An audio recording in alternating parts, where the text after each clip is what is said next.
Hi everyone, welcome back to our channel. In this video, I'll be showing you the steps on how you can activate Poshmark account. So to begin with, open up your web browser. You can use any web browser that is convenient for you.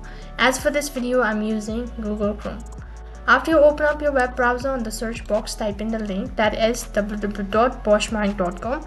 I'll also make sure to drop the link on my description box below. After you type in the link, you'll be taken to its official site, and this is how the interface is going to look like. So to activate your Poshmark account, click on the login button located in the upper right hand side corner of your screen.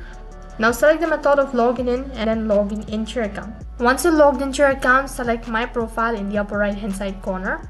After that, from the drop down menu, click on account info. Now you'll need to select the contact info, that could either be your email address or phone number, in order to receive a verification code.